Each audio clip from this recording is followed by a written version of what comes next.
Muy bien, pues hola, buenos días a todos. Soy Ramón Satorra, director comercial de la Territorial Este de Banco Sabadell y bienvenidos al Hub Empresa. Como saben, este es un espacio en el que está todo preparado para que pueda haber pues, contacto en sesiones con empresas, con empresarios, para que se pueda compartir conocimiento e información como la que veremos hoy.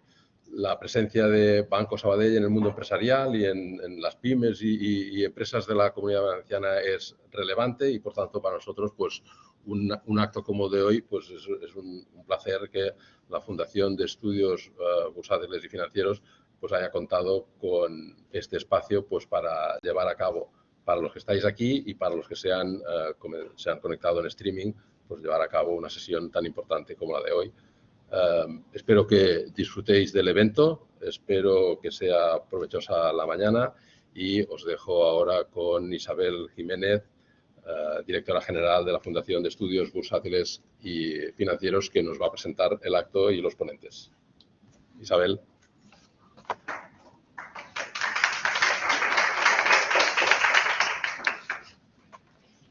Buenos días. Muchísimas gracias, Ramón, por tus amables palabras y por acogernos una vez más. Nos sentimos como en nuestra casa, lo decíamos al llegar, y estaba Ramón muy contento, pero es cierto que este es un espacio, el Hub Empresa Sabadell de aquí de Valencia, que es un lujo. Es el único centro de estas características del banco y ha elegido Valencia para tenerlo, con lo cual es un lujo para Valencia y para todos los que disfrutamos de las actividades online o presenciales que estábamos comentando. Y la verdad es que, bueno, pues la Fundación ha tenido varias actividades a lo largo del semestre en esta localización.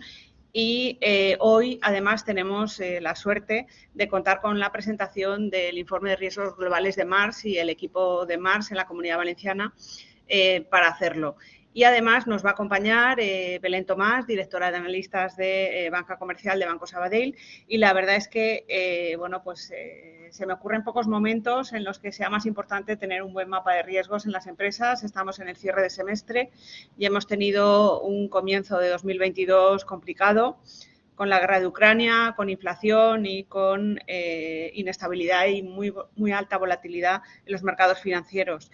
Realmente el mapa de riesgos es muy importante en cualquier momento. Lo descubrimos sobre todo en 2020 con la pandemia, que hubo que reconfigurar escenarios varias veces, pero desde el equipo de Mars lo tienen claro hace muchos años y nosotros hemos tenido la suerte de escuchar sus presentaciones en las que siempre reflexionas y encuentras algún punto débil en la estrategia de la empresa o algún punto fuerte que tampoco conocías, pero que esa reflexión estratégica global, holística, es súper importante y no en vano las finanzas sostenibles también incluyen un mapa de riesgos más completo que los que había previamente y, como veremos, también es muy importante todos los temas de cambio climático, de sostenibilidad dentro del informe de riesgos globales de Mars. Ellos lo suelen presentar en la reunión de Davos y, bueno, pues genera bastante expectación la presentación del informe.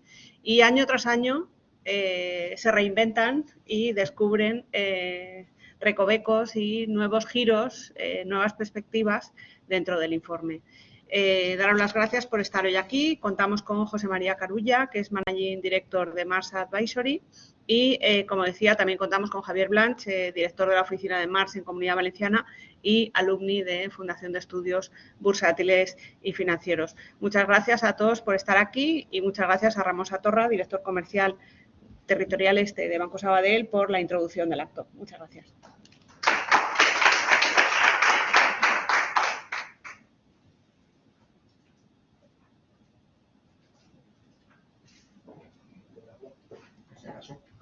Claro que sí. Bueno.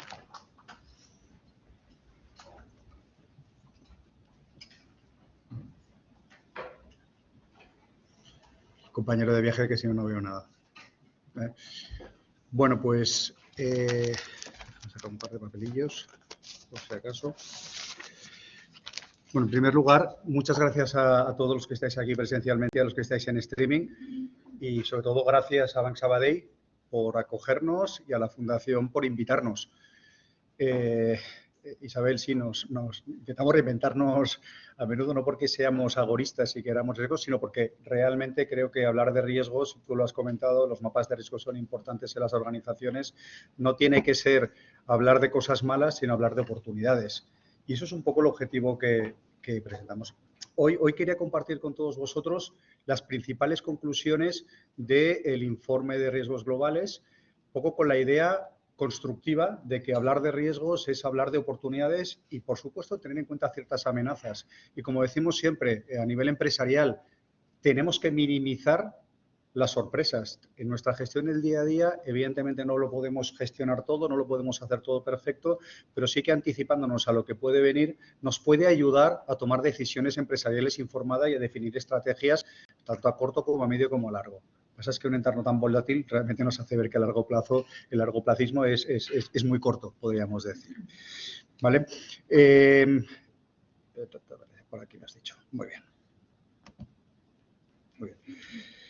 El informe de riesgos globales es un informe que desarrollamos junto con el Foro Económico Mundial desde Marsh McLennan desde hace 17 años. El por qué lo hacemos con el Foro Económico Mundial no es por capricho, no es por, digamos, porque seamos así tan fantasmas, por perdonarme la expresión coloquial, sino básicamente porque lo que nosotros buscamos con la elaboración de este informe es alertar, advertir acerca de cuáles son aquellos retos que se perciben como los que pueden venir en los próximos 10 años y frente a los cuales tenemos que empezar a tomar determinaciones, no a nivel individual de cada uno de nosotros, que también, pero sobre todo a nivel de sociedad, a nivel de planeta, a nivel de economía, por decirlo de alguna manera. Y efectivamente el Foro Económico Mundial es un foro en el cual todos aquellos agentes se reúnen al menos una vez al año en Davos, llevamos un par de años que no es posible. Bueno, este año sí que fue hace un par de semanas, si no recuerdo mal, a finales de mayo, que nos reunimos en Davos. Marsh McLennan estábamos allá presente, por supuesto, un poco comentando las conclusiones del informe, pero que el objetivo es, como se generan muchos grupos de trabajo en diversas áreas, el poder poner encima de la mesa. Pues hay agentes económicos, agentes sociales, agentes públicos, realmente diferentes entes que lo que intentan es ver cuáles son esos retos y aportando esta información queremos que esto entre en su mesa de trabajo. ¿Para qué? Para poder abordar esos retos globales.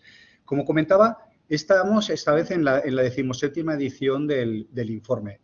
Intentamos hacerlo siempre de una manera relativamente sencilla, si no sería absolutamente ingobernable. Entonces, lo que tratamos siempre es de abordar un máximo de 35 riesgos. No son siempre los mismos, pero sí que intentamos agruparlo dentro de una serie de categorías, una serie de, digamos, 37, se me han ido de 2, perdonad.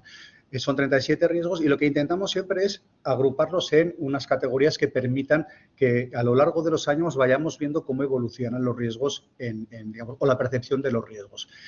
Sí que realmente lo que estamos haciendo es siempre clasificarlo por códigos de colores. Si tenéis la oportunidad de echar un vistazo al informe, es bastante amplio, la lectura no es fácil, yo intentaré daros un poquito de pistas, pero siempre es interesante. Pero sí que veréis que lo agrupamos siempre en el mismo código de colores. Código de colores que serían los riesgos económicos, los riesgos económicos, los riesgos medioambientales, los riesgos geopolíticos, los sociales y los tecnológicos. Los medioambientales son verdes, los geopolíticos son naranjas, si no recuerdo mal, los sociales son rojos, los tecnológicos son morados y los azules son los económicos. ¿Vale? Y luego, sobre todo, lo que intentamos es ver esta proyección en el tiempo. Esta vez, el informe, lo que intenta hacerse eco es de cuáles pueden ser las consecuencias sobre todo las consecuencias que la salida de la crisis de la COVID puede considerar o puede ocasionar sobre la recuperación económica, la recuperación de las economías para poder abordar esos retos globales. Y la conclusión inicial un poco que estamos observando es que, claro, los datos iniciales dicen que todo apunta a que haya una recuperación económica desigual en función de cada una de las economías y esa recuperación con mayor o menor velocidad lo que puede impactar sin duda es en la capacidad que tenemos como sociedad o como humanidad para abordar los principales retos globales. Porque está diciendo que las principales consecuencias de la crisis económica se centrarán en aspectos como ya estamos viendo. Recordar sobre todo que este informe se publicó, se realizaron, digamos, todo lo que sería todo el ejercicio que se basa en encuesta a... Creo que este año han participado unos 960 expertos del Foro Económico Mundial de diversos ámbitos y se les pregunta sobre estos retos que ellos están viendo. Entonces, claro, tengamos en cuenta que debemos retrotraernos a finales Q3, Q4 del año pasado. Claro, lo que os voy a decir ahora os parecerá bastante obvio, pero en el momento en que se publicaba se podía llegar a percibir, pero todavía no era tan evidente. Había preocupaciones sobre tensiones en las cadenas de suministros, algo que hemos visto. Hablaba sobre problemas y tensiones inflacionarios. Lamentablemente se publicó la semana pasada, o hace un par de semanas, 10% de inflación acumulada en el mes de junio, ¿no? O sea, realmente una barbaridad. Lo tenemos aquí y no sabemos si es un tema que va a ser estacional o coyuntural. No lo sabemos bien, esperemos que arremeta rápidamente. Luego hablaba también de problemas con la deuda. Durante estos años de COVID se ha emitido mucha deuda para poder dar respuesta a las necesidades a corto plazo que teníamos para que la gente no acabara colapsando, ¿vale? Con lo cual, una de las preocupaciones es, oye, salimos con un entorno altamente endeudado de muchas economías, cada vez muchas de ellas por encima incluso de su PIB, y en algunas ocasiones teniendo en cuenta que si ya empezamos a ver cambios en la política de estabilidad de tipo de cambio cero para poder contener esta crisis inflacionaria, cómo realmente eso puede afectar. Por otro, también hablaba sobre el problema que hemos observado en el mercado laboral. Recordaros que nos fuimos a teletrabajar, realmente estamos cambiando mucho las formas de la relación entre el empleado y el trabajo, y ese problema sobre el que puede existir entre las necesidades de trabajo y las capacitaciones que tengamos es uno de los aspectos que el informe alerta. Luego hay otros aspectos más que está señalando, como las consecuencias de la COVID, sobre todo políticas de proteccionismo, teniendo en cuenta que cada vez más pues, los estados miran hacia sí mismos para intentar proteger a sus ciudadanos para poder ayudarles a salir de la crisis, y eso tiene una serie de implicaciones a nivel geopolítico y a nivel de las grandes migraciones.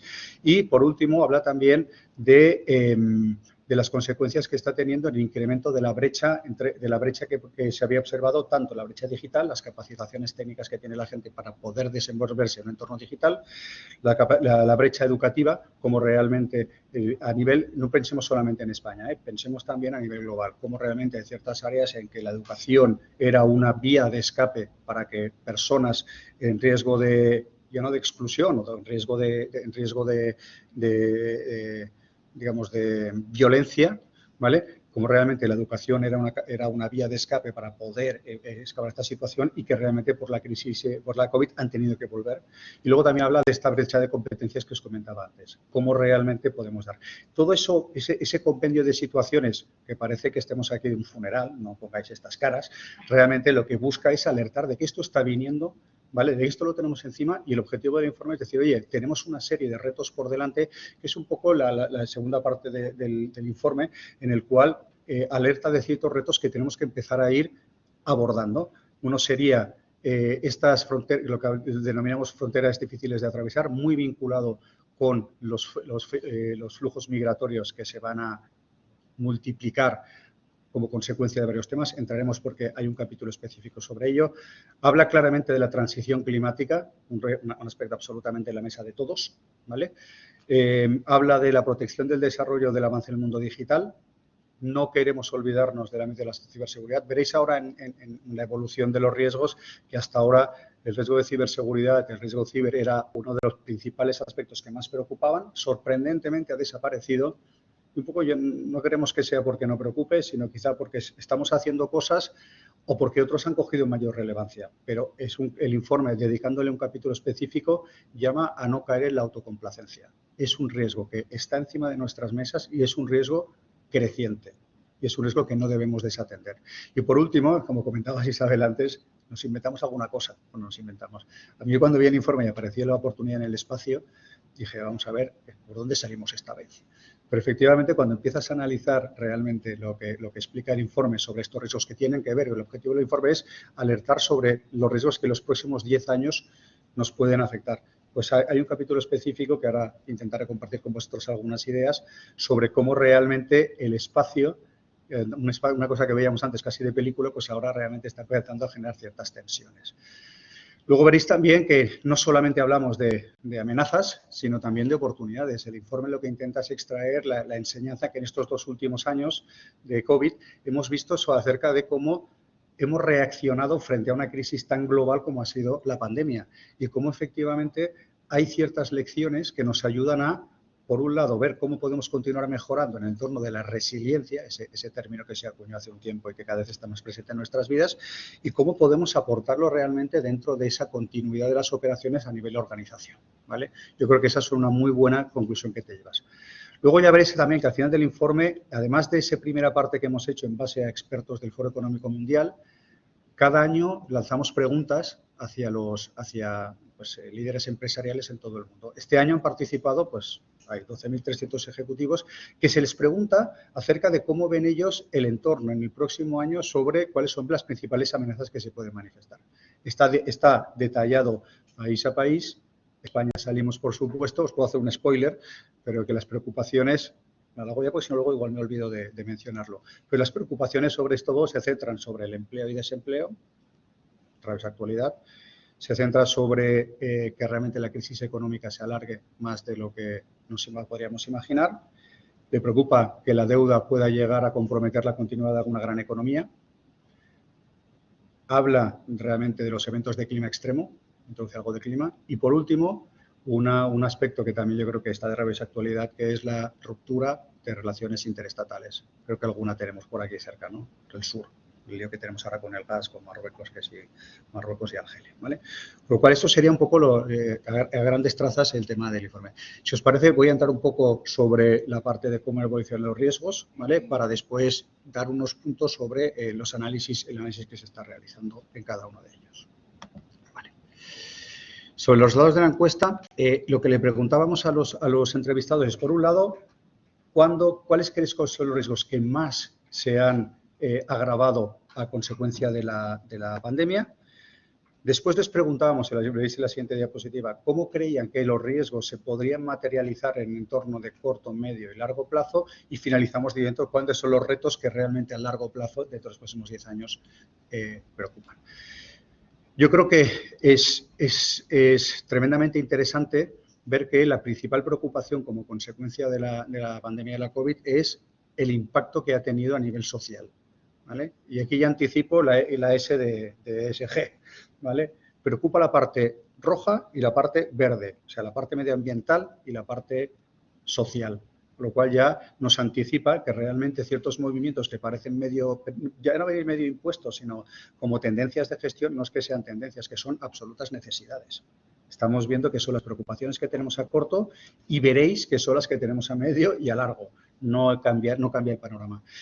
A mí sí que me parece súper interesante que habla de esta desgaste, esta erosión de la cohesión social, ¿vale? Realmente en esta época de crisis la gente pues tiene la desazón acerca de si va a poder, como segunda preocupación, si va a poder llegar a final de mes, si realmente hay oportunidades en el crecimiento, hay oportunidades de salir adelante, y eso está generando una ansiedad que se refleja en el cuarto punto, que es el fuerte deterioro de la salud mental. Yo creo que están empezando a aparecer muchas noticias en que alertan de esto. El informe señala que hay 53 millones durante la COVID se reportaron 53 millones de casos de depresión, sobre todo en jóvenes.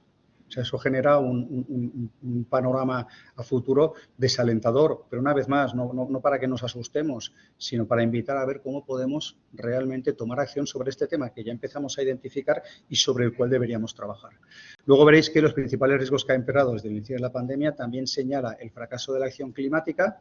Yo creo que este es un tema que se viene hablando desde hace mucho tiempo, pero seguramente influenciado por el quinto, por los fenómenos meteorológicos extremos. Es evidente que cada vez más vienen pues grandes tormentas, grandes huracanes, sequías, nevadas, inundaciones, lo hemos visto en Alemania, lo vimos en Madrid hace 4 días, lo estamos viendo con las danas que azotan la costa de Levante. O sea, este tipo de cosas cada vez son más frecuentes y cada vez preocupan más. Esto, de acuerdo con los entrevistados, es lo que más preocupaba. Esto es a nivel general y en la parte inferior derecha os he incluido digamos, el foco sobre Europa.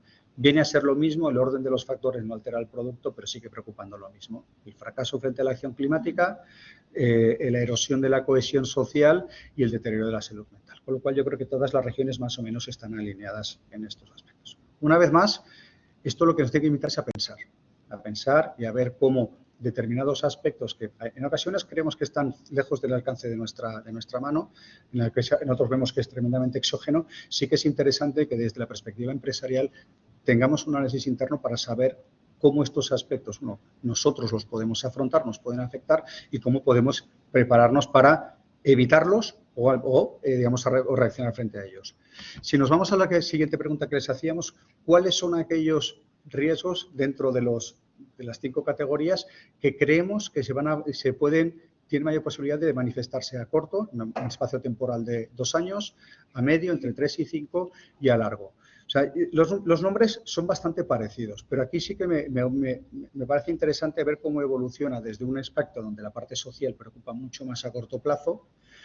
Evolucionamos hacia medio plazo, donde nos preocupa la crisis de deuda. O sea, sabemos que algo puede pasar, nos hemos endeudado hasta las orejas y en función de cómo evolucione no sabremos si esto nos va a pasar mayor o menor factura. ¿Vale? Eso está preocupando a medio plazo y a largo plazo la preocupación entre 5 y 10 años ya claramente es el clima. Claramente. ¿Vale? Nos preocupa no solamente la inacción, nos preocupa no solamente el clima extremo, nos preocupa el impacto sobre la biodiversidad. ¿No? Ya sabéis que ahora, además de, lo hablaremos un poco más adelante, pero además de alguna regulación en materia de clima y sostenibilidad, que antes era el Task Force for Climate-Related Financial Disclosure, TCFD, que se preocupaba sobre cómo el clima impactaba sobre las operaciones de las actividades de las empresas, ha salido una nueva que se llama TNFD, es decir, sobre cómo realmente la naturaleza, los riesgos de la naturaleza pueden afectar o sea, realmente cada vez la pérdida de biodiversidad, cómo puede ir afectando. Luego ya veréis que la parte de largo plazo y lo que os voy a enseñar ahora, que son los riesgos para la próxima década, son relativamente parecidos, ¿vale? Vemos que la parte E de environmental preocupa mucho, la parte S de social también aparece allá, el desgaste de la cohesión social, la crisis de empleo, las enfermedades infecciosas. Probablemente la COVID aquí sabemos que ya nos ha pasado una vez, no sabemos cuántas veces más puede pasar. Sigue preocupando que las enfermedades infecciosas puedan aparecer. Aparece la parte de crisis de deuda en las grandes economías y la confrontación económica. La parte geopolítica preocupa también a largo plazo y lo estamos viendo. Sí que hay repetidos escenarios. Mucha gente me ha preguntado, José María, ¿aparecía la guerra de Ucrania en el informe? Pues joder, la guerra no aparecía, pero sí que aparecían determinados puntos que decía, ojo, con tensiones interestatales, lo que habéis visto que preocupaba en España, ruptura de relaciones, preocupaba aspectos como las interrupciones de la cadena de suministro, inflación, son una serie de aspectos que los riesgos, como veréis en la diapositiva siguiente, y es yo creo uno de los aspectos fundamentales del informe, es que los riesgos están completamente interrelacionados. Es decir, cuando hablamos de un riesgo, yo a veces hago el símil de una mesa de billar. Cuando le damos a la blanca y vamos contra el resto de bolas, se mueven todas. Y es que esto es así. Los riesgos, un riesgo climático tiene claramente implicaciones sobre riesgos económicos, sobre riesgos sociales, sobre riesgos geopolíticos, como veremos a nivel de flujos migratorios. Y eso, un poco lo que nos anima a pensar es que los riesgos no son entes independientes que se deban gestionar, sino que realmente esos riesgos tenemos que entender cómo pueden afectar a otros, que a nivel corporativo, como enseñanza particular de cada uno de nosotros, cómo realmente un riesgo puede interrelacionar con otro, porque, la manifestación de un riesgo puede activar una serie de palancas que aplique a otras áreas que creíamos independientes o inconexas. Con lo cual, eso yo creo que es una de las principales lecciones que nos traslada. Aquí, como podéis ver, el objetivo es que no lo veáis, ¿eh? Por eso es tan pequeñito. En el informe lo veréis, pero sobre todo que podáis ver que realmente cada uno de ellos tiene interrelaciones. Lo único que no aparece, sorprendentemente por colores, no aparece los riesgos tecnológicos. Los riesgos tecnológicos para mí, están metidos detrás de todas y cada una de ellas. ¿Por qué? Porque hoy en día sin tecnología no sabemos vivir a nivel empresarial, a nivel personal, a nivel de respuesta frente a lo que sea.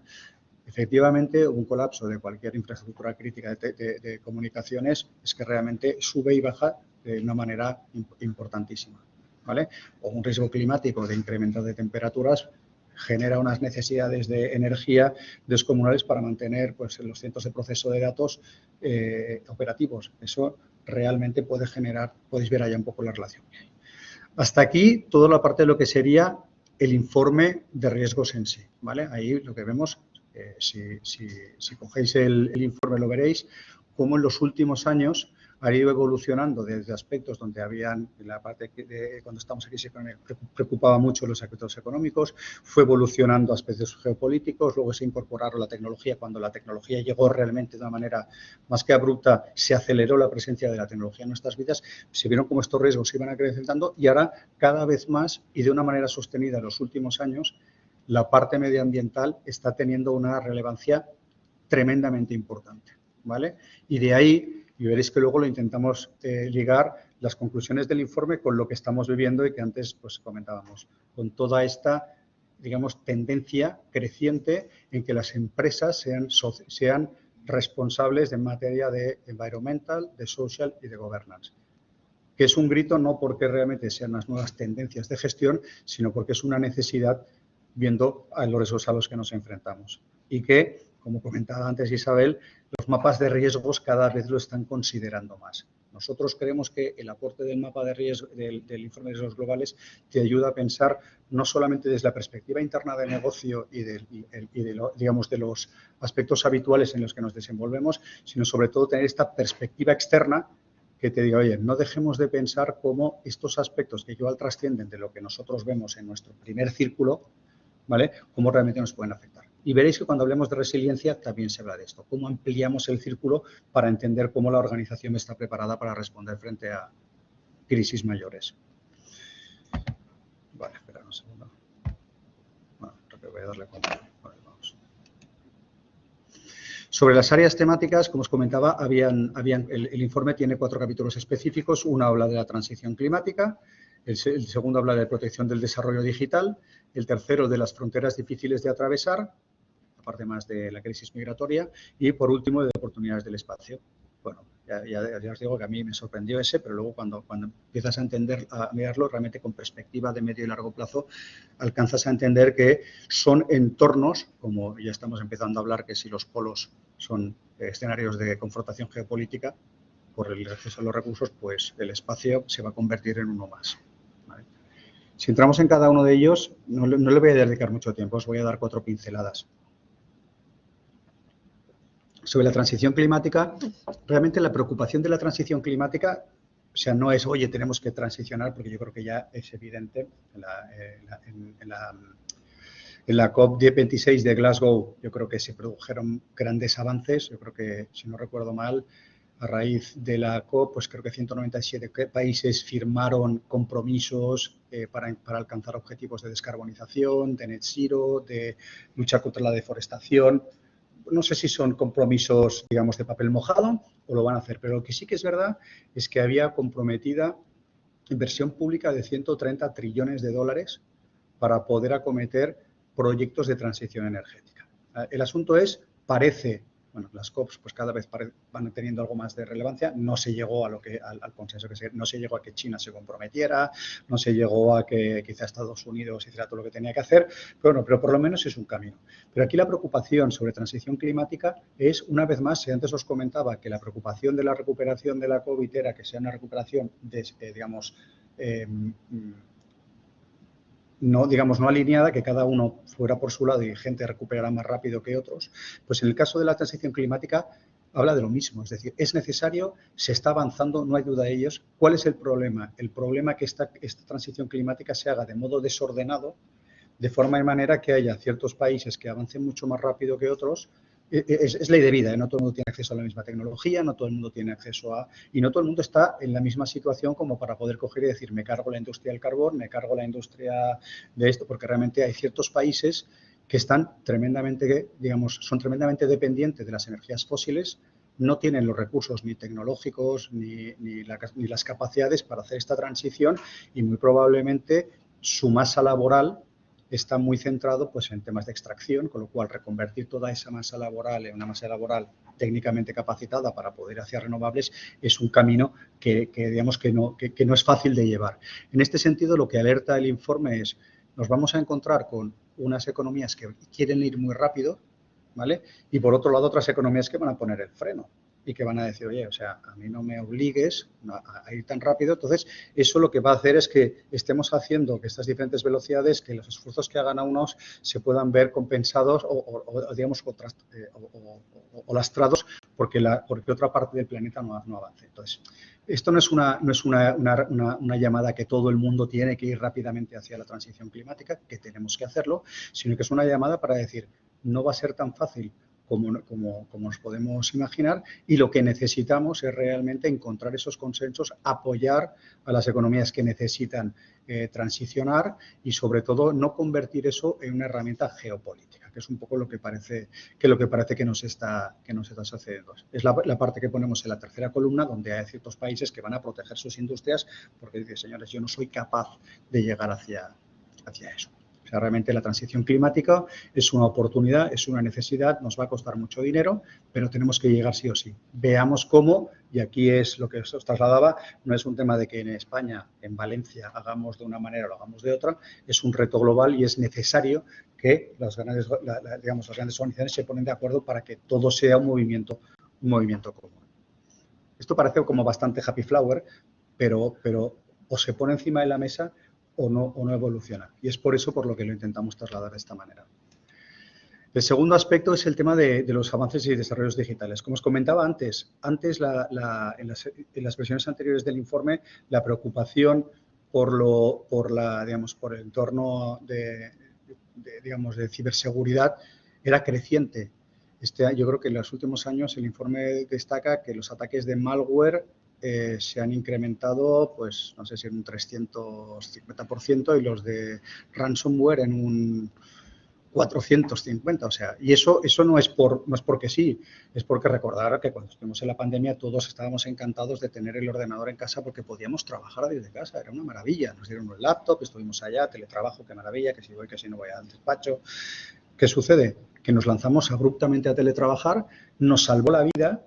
Mucha gente tuvo que reconvertirse, pero claro, eso para los hackers fue, oye, o sea, es que fue la panacea. O sea, yo aquí estoy poniéndome las botas, ¿vale? Entonces, nosotros dijimos, oye, qué bien lo hemos estado haciendo, hemos aguantado, la economía no solamente nos ha ido al garete, sino que lo hemos aguantado bien, estamos creciendo.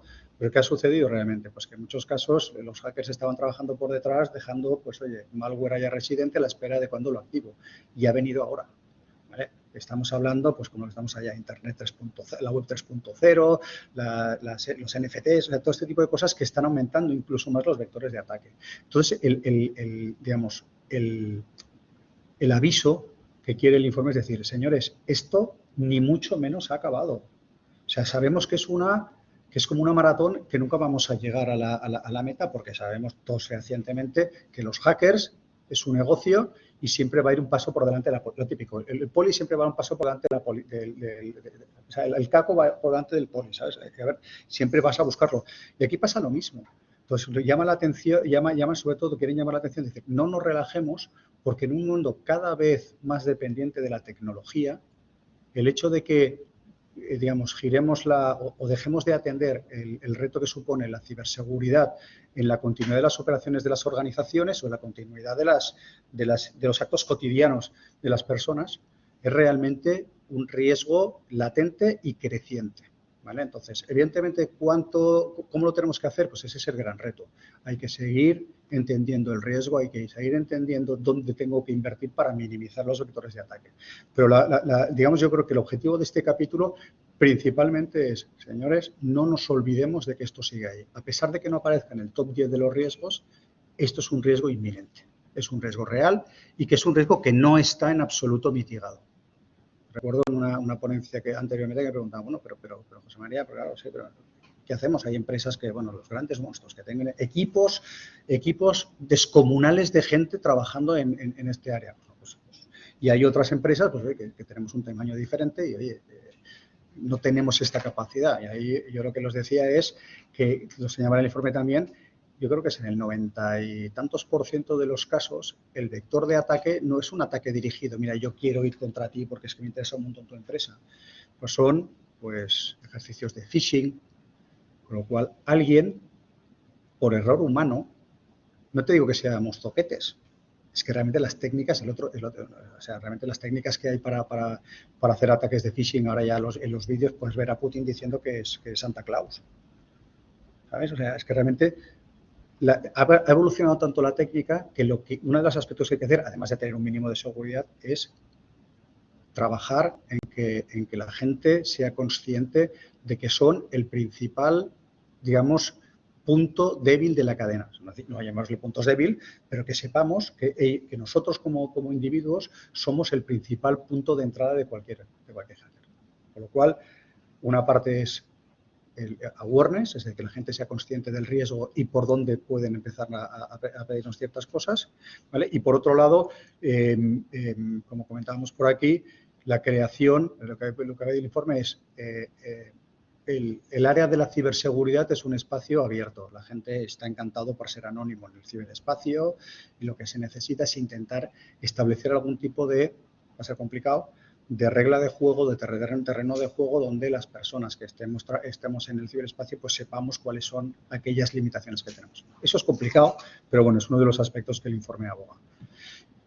El siguiente aspecto sería la parte de las fronteras difíciles de atravesar. Este es un tema que la principal sensibilidad, fijaros que los flujos migratorios, un aspecto eminentemente social, tiene un origen que puede ser, entre otros, climático, es decir, hay gente que se ve obligada a migrar porque en los entornos donde vive ya no son viables para el desarrollo de la actividad, pues ya sea de agricultura o las actividades empresariales que se hacían, y se ven obligados a migrar.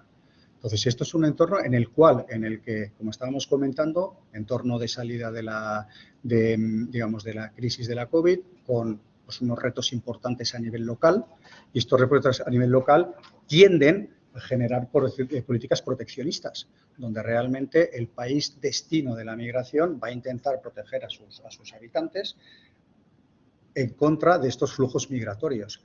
Y por otro lado nos encontraremos, ha pasado fue este fin de semana, ¿no?, que de repente un salto masivo de la valla. Entonces, ¿esto de qué se trata? Se trata de que de repente, perdón, esto no lo puedo decir. Se trata de que de repente alguien empuja a que salte la valla porque quiero que me hagas una concesión. Entonces, no sabemos bien si es una herramienta geopolítica por parte de los países de origen para lanzar, o no lo sabemos, pero realmente empiezas a pensar que hay riesgo geopolítico, riesgo climático, riesgo social y riesgo económico. Tengamos en cuenta que gran parte de estos migrantes pues, estaban haciendo ciertos trabajos en los países de destino que los del países que nosotros no queremos hacer. O realmente están llegando a hacer ciertos trabajos que ahora han cambiado. Ahora ya la cosecha, pues oye, tenemos grandes máquinas que cosechan igual ya los necesarios. Esto genera pues, un debate importante en torno a cómo realmente estas actitudes proteccionistas las compensamos con actitudes más abiertas. Tener en cuenta, nos pasó en España cuando migramos masivamente en la final de los 40, después de la Guerra Civil, hacia Alemania. Básicamente lo que conseguimos fue que los que se fueron a Alemania nos enviaban dinero a España y España creció gracias a los ahorros que venían de fuera. Entonces, si pensamos en que los migrantes no pueden entrar en Europa para poder llevar el dinero hacia su país, pues entonces igual se rompe una espiral que lo que generará es todavía más migración. Bueno, pues estoy deprimiendo a todos, lo siento. Pero una vez más, son para que pensemos en qué diablos podemos hacer al respecto. Luego la última, esta es la de la oportunidad en el espacio. En este intentaré ser breve. Básicamente lo que dice es el espacio ha cambiado. Aquello que nos imaginábamos todos cuando veíamos las películas de que lanzaba la nave espacial a la Luna o el primer satélite, la Estación Espacial Internacional, ejemplo de colaboración entre países, pues no, cada vez más hay menos espacio para la iniciativa, digamos, pública, militar, estratégica, y cada vez más la iniciativa privada está lanzando sus satélites, de todo tipo, microsatélites. El señor Musk se ha creado una red de satélites que ha permitido que Ucrania esté en contactos por teléfono satelital. Pero, por otro lado, creo que hubo un conflicto porque los chinos decían, ojo, que tus satélites se colisionan con los míos. Y luego nos encontramos con que, claro, la colisión de satélites te puede hacer más o menos gracia, pero es que en función de lo que colisione, es que igual nos quedamos sin servicios de geolocalización o infraestructuras críticas que están manejadas desde el espacio. Todo eso abre un debate de decir, oye, tenemos que regularlo de alguna manera. Van a seguir habiendo lanzamientos, yo creo que se van a enviar 70.000 satélites en los próximos años, se van a crear, creo que son 5 estaciones espaciales de iniciativa privada, o sea, eso se está colapsando. El objetivo que busca el informe es decir, esto ahora parece que, bueno, está empezando, pero ya ha empezado y sobre todo tenemos que intentar regularlo. Y como pone aquí, si encima ya empiezan a ver que, pues oye, que si yo lanzo un satélite a un asteroide que resulta que tiene oro y que me lo puedo traer a la Tierra, bueno, ya vamos a empezar aquí con un lío tremendo. Esta sería un poco la llamada de atención sobre las oportunidades en el espacio. ¿Vale? Una vez hechos estos capítulos, sí que entra en lo que os comentaba antes, las conclusiones acerca de qué hemos aprendido a nivel de, digamos, de cómo se ha reaccionado frente a la crisis en estos años. Aquí la reacción ha sido, pues, desde la perspectiva pública y desde la privada. Desde la perspectiva pública, pues, hemos visto que realmente, pues, ha habido cierta descoordinación. Hay que mejorar en la coordinación, hay que mejorar en el intercambio de información, hay que mejorar sin duda en la gestión de las vacunas. No puede el primer mundo quedarse con las vacunas y cuando estamos todos sanos enviarlas afuera, porque si no, esto no hay quien lo solucione, ¿vale? Pero sobre todo, lo que se estaba diciendo es que sí que realmente a nivel público se tiene que legislar o se tiene que estimular el hecho para que el sector privado, el sector empresarial, pueda realmente navegar en estos entornos de incertidumbre y que realmente, pues, se busquen espacios donde se estimule la resiliencia, por decirlo de alguna manera, que realmente se estimule que las empresas se preparen para poder reaccionar frente a estos eventos. Y luego, desde la perspectiva de las organizaciones, sí que hemos sacado una serie de ideas que, sobre todo, lo que busca es dejemos de pensar en nuestro círculo, que os comentaba antes, en ese primer círculo, y lo hablo a nivel de análisis de riesgos, a nivel de capacidades de reacción, ¿vale? Dejemos de pensar única y exclusiva, digo, es muy categórico, no digo que se esté haciendo así, pero que realmente es importante que abramos un poco nuestra perspectiva, porque hemos visto que somos tremendamente sensibles a la cadena de suministro, hemos visto que somos tremendamente sensibles a cosas que antes eran eficientes, económicamente hablando, y tenemos que versar sobre temas que sean eficaces.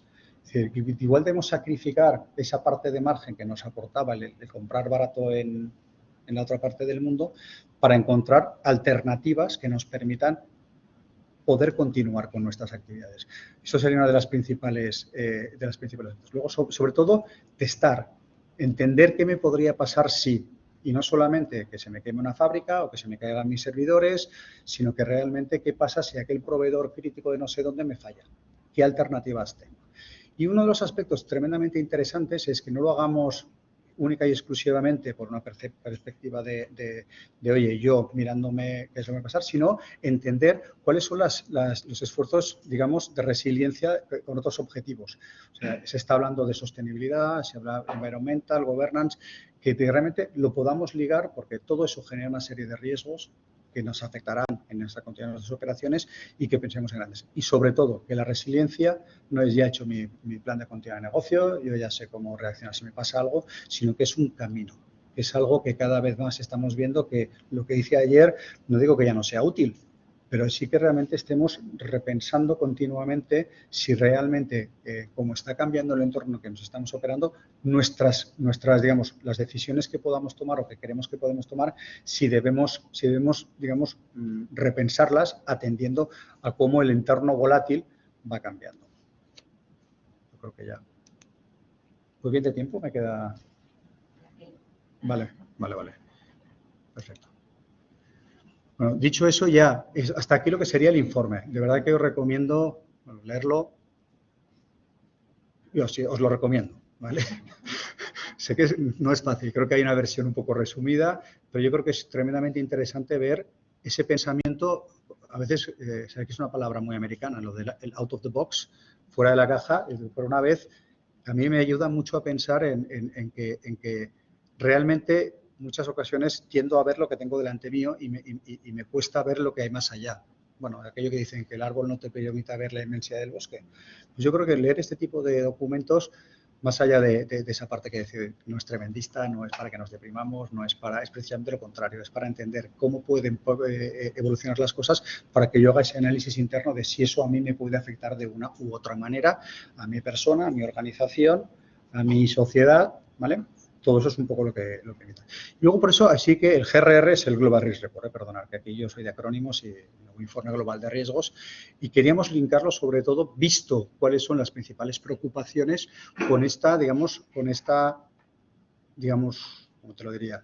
Esta evolución hacia la importancia que criterios de sostenibilidad, de medio ambiente y de gobernanza están aplicándose sobre todas las organizaciones. Porque esto no es nice to have, esto es absolutamente necesario si queremos garantizar las operaciones y la continuidad de nuestras operaciones en el tiempo. O sea, esto es así.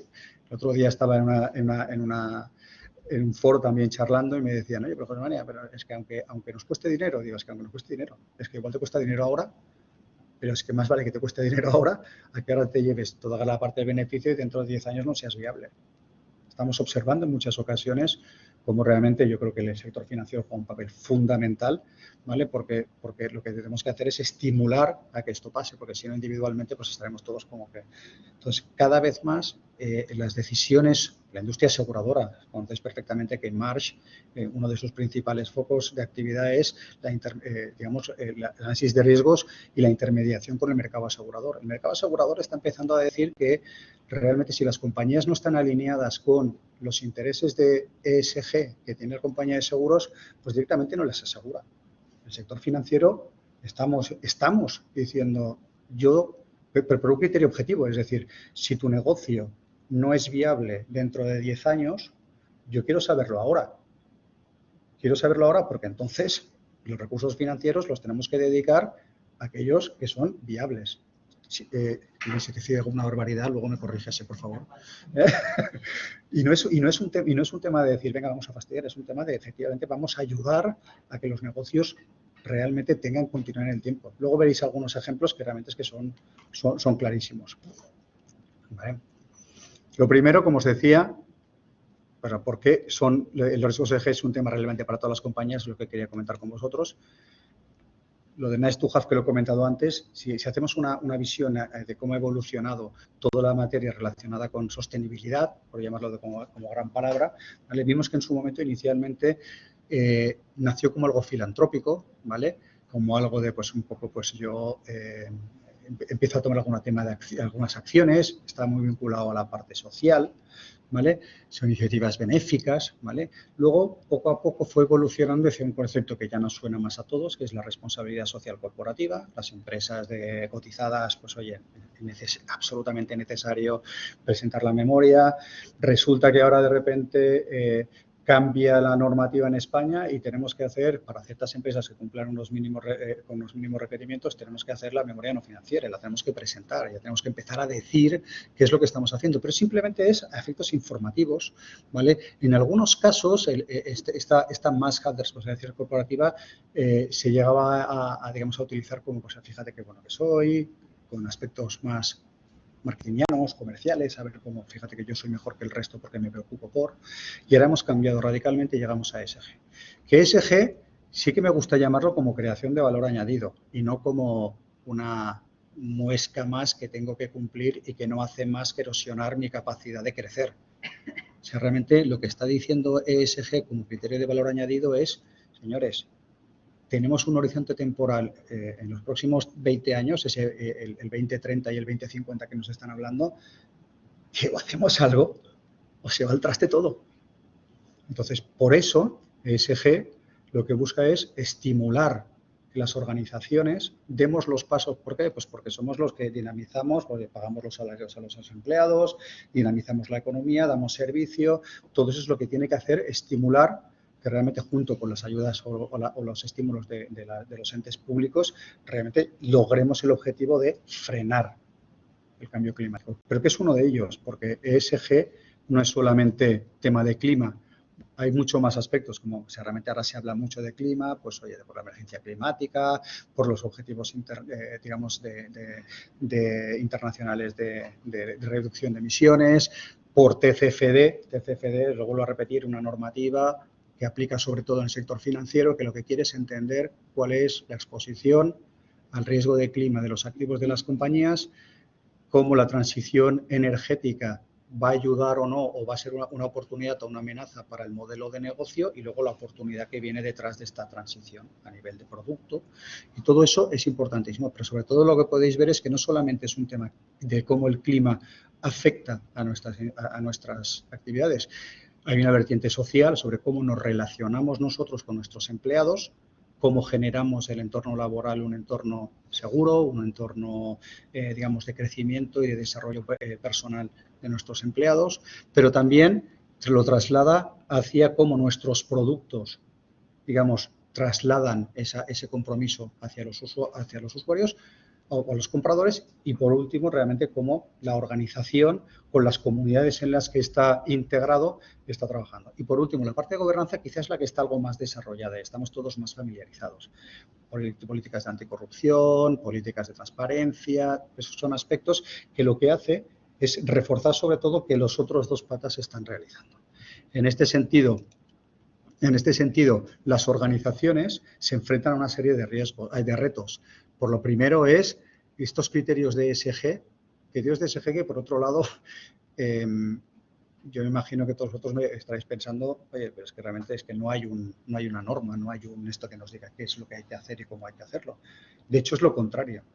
Hay tropecientas. Cada sector de actividad tiene la suya, luego tienes agencias certificadoras que te piden unas cosas, o sea, no sabes bien qué es lo que... Sabes que tienes que hacer algo, sabes que tienes que enfocarte en ciertas áreas, pero no sabes bien lo que tienes que hacer. Pero bueno, eso ya entraremos, luego Javi nos dará alguna idea, ¿vale? Pero sobre todo, lo que sí que está claro es que los criterios ESG tienen que estar incorporados en cómo yo me relaciono con mi cadena de suministro. Cada vez más tengo que entender que la gente con la que yo trabajo es sostenible, o por lo menos es sostenible como yo, ¿vale? Ya no podemos trabajar con cualquiera. Hace tiempo que hablábamos de que el trabajo infantil, el caso de ejemplo, claro que siempre se ponía en todos los foros, decía, oye, el caso del éxito de Inditex. Claro, Inditex es magnífico, pero tiene un modelo just in time de producción que puede poner la colección en cualquier sitio en 5 días, todo era magnífico, pero claro, pues que si tienes no digo que lo haga, luego voy a decir, por favor, no me interpretéis. Pero claro, la gente decía, claro, pues que están trabajando en Bangladesh en unas fábricas que hay niños trabajando 16 horas al día. Bueno, esto no es así, porque Inditex se asegura de que realmente se audite regularmente, que estas cosas no pasen. Otra cosa es que cuando se vayan, los otros hagan lo que les da la gana, pero por lo menos intentas que esto no pase. Pero sobre todo, realmente estos criterios de ESG que antes parecía para las grandes multinacionales, pues cada vez nos piden más que lo consideremos nosotros. Nos habla también de la redefinición de la estrategia ambiental, social y de gobierno corporativo, si es que la teníamos, repensémosla, ¿vale? Se habla de identificación y gestión de riesgos emergentes. Claramente, el clima. Hasta ahora, pues oye, estamos con un cliente que estamos trabajando con él, ayudándole a entender cuál era su exposición al clima en los próximos 20 años. Y llegó a la conclusión, oye, es que yo estoy en un sitio que ahora es magnífico, pero es que dentro de 20 años eso puede, o sea, estar sometido a unos riesgos de inundación inmediata bestiales. Entonces dice, oye, vale, entendido, sobre todo voy a cambiar mis criterios. Cuando yo vaya a hacer inversiones, voy a incorporar nuevos criterios que incorporen el riesgo de clima como un factor determinante para decidir si invierto aquí o no invierto aquí. O sea, ya no solamente ver lo que tengo delante, sino esa perspectiva medio-largo plazo, ¿vale? Luego, la integración de los criterios ESG en la estrategia de inversión de la compañía. ¿Cuántas veces hemos hablado de inversión socialmente responsable? Porque son responsables, no socialmente, inversión responsable. Cada vez más, ¿vale? Realmente las inversiones que se hagan, quizá ya no tanto en una empresa industrial, pues invierte en el desarrollo de su negocio, pero aquellos que estén invirtiendo en otras compañías o invirtiendo en grandes fondos, realmente el trazar que lo que estamos invirtiendo es responsable va a ser cada vez más importante. Hemos trabajado con varios clientes intentando ayudar a redefinir esos criterios mínimos que tienen que tener como decálogo a la hora de acometer sus inversiones. Luego, el diseño de políticas de recursos humanos con criterios ESG, lo hemos visto antes, hay que empezar a trabajar y seguir trabajando en esas consideraciones. La adopción de negocio, del negocio y nuevos requerimientos normativos en materia de ESG. Hablamos del estado de la información no financiera. Esta normativa TCFD, bueno, no sé si comentaréis luego algo, pero realmente esta normativa es obligado cumplimiento en UCA, por ejemplo. Las empresas tienen que reportar en base a eso. Yo no sé lo que pasará en Europa, tenemos la taxonomía europea, una serie de cosas, pero bueno, pero muy probablemente eso someta a cierto estrés a las organizaciones a tener que reportar de una manera diferente. Y por último, la verificación y gestión de las nuevas oportunidades. No solo es tengo que invertir más, muy probablemente el desarrollo de nuevos productos, en el desarrollo de nuevas aproximaciones a clientes, se generarán oportunidades para aquellas empresas que vayan transicionando. Yo creo que ya voy a acabar trasladándoos diciendo que el entorno, digamos, el entorno es cambiante. Hay muchos actores que pueden estar lanzando pues, recomendaciones, regulaciones, aspectos a tener en consideración, pues por ejemplo, las organizaciones sectoriales, organismos regulatorios, bancos centrales. O sea, hay mucha gente que está trabajando sobre eso y eso yo creo que es lo que nos genera a todos un gran desasosiego para saber por dónde debemos continuar, ¿vale? O sea, hay mucha normativa muy cambiante, ya no te digo normativa, recomendación, entonces, ¿cuál debo tomar? Y sobre todo cuando las empresas intentan ir a algún tipo de certificación, pues por un Standard & Poor's Sustainability, por GRI, por Moody's, o incluso cuando nos damos de alta en la plataforma de EcoVadis, porque resulta que un cliente nuestro la tiene como referente. O sea, ¿a quién tengo que responder? Hay demasiadas cosas. Pero bueno, está claro que eso debería tender a unificarse. La Unión Europea lleva la iniciativa. Yo creo que estamos siendo los más ESG del mundo, sin duda. Estamos tirando muy fuerte y eso pues no sabemos bien si es una faena o es una oportunidad. ¿Vale? ¿Por qué? Pues porque eso requiere que las empresas europeas pues, tengan que invertir más para poder cumplir con todos estos requerimientos cuando otros países no lo están haciendo. Volvemos a lo de antes, transición climática. Hay gente que sí y gente que no. ¿Cómo lo balanceamos? ¿Vale?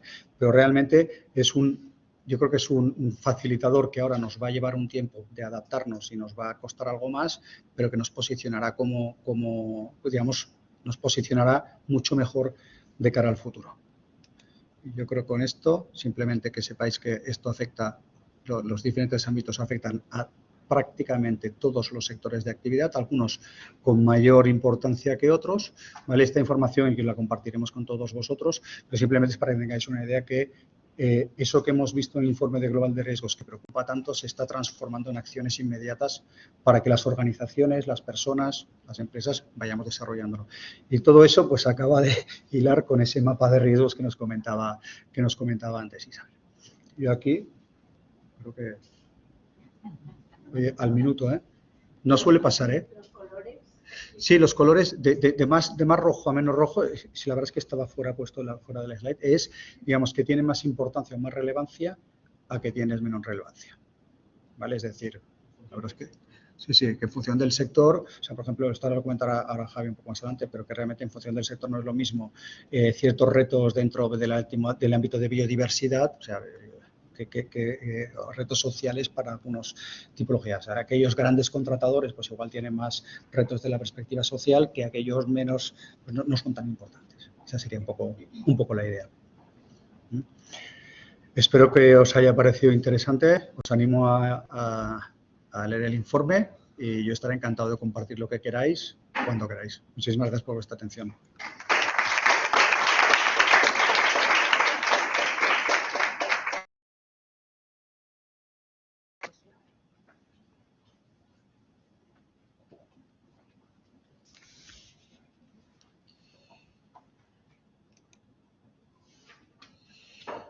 Bueno, pues después de la ponencia de José María, dar lo primero las gracias, ¿vale? Tanto a la Fundación como a Hub Sabadell por permitirnos celebrar esta jornada hoy. Y un poco lo que vamos a presentaros por mi parte es que está haciendo el grupo Marsh McLennan para tratar de ayudar a nuestros clientes, ¿vale? Y es la gestión de estos riesgos. Lo que ha creado es una herramienta, el ESG Risk Rating Tool, ¿vale? Que lo que pretende es realizar una calificación de riesgo con el objetivo de proporcionar información, ¿vale?, a las empresas medianas y grandes. Es decir, no queremos enseñar ni crear un dogma de fe, pero sí que lo que queremos es ayudar a que las empresas sean capaces de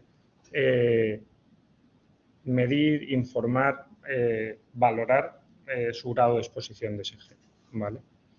Y para ello, la herramienta que hemos creado lo que genera es, bueno, las principales características que tiene es que crea este marco de valoración creando los 10 principales marcos de referencia actualmente en el sector a través de unas preguntas, ¿vale?, que utiliza y que están internacionalmente contrastadas y han sido validadas con los expertos en distintas materias profesionales del grupo, ¿vale? Os resumo brevemente el grupo, pero no sé si nos conocéis todos, ¿vale? El grupo Marsh McLennan, que es una firma de servicios profesionales que ofrece servicios a través de 4 principales sociedades que dan servicios de consultoría en diferentes áreas, ¿vale? Oliver Wyman, que ofrece servicios de consultoría estratégica, no sé si os sonará, ahí compite con McKinsey y con Boston Consulting en ámbitos de consultoría estratégica. Mercer, consultoría de recursos humanos. Guy Carpenter, que quizá esta sea la firma menos conocida porque lo que hace es dar colocación en mercados reasegurador a las compañías aseguradoras o mercado de seguro. Y luego Marsh, ¿vale?, que es conocido por ser el primer broker en intermediación de primas, pero luego también tiene un área muy especializada en todo el ámbito de lo que es la consultoría de riesgos, ¿vale? Entonces, estas preguntas que han sido validadas con los principales marcos metodológicos y la experiencia de todos los profesionales de la compañía, lo que tratan es de ordenar toda esta valoración, ¿vale?, dentro de lo que es la herramienta, ¿vale? Dentro de la herramienta también destacar que es capaz de diferenciar entre más de 60 sectores o industrias, ¿vale?, dándole la relevancia o importancia que veíamos a cada una de las materias. Veíamos en la transparencia anterior que presentaba José María cómo en función de los ámbitos de ESG y de cada una de las actividades, pues no ponderaba lo mismo un riesgo para un sector de actividad que para otro, lógicamente. Ahora luego veremos o profundizaremos cuál es la diferencia de ponderaciones, ¿vale?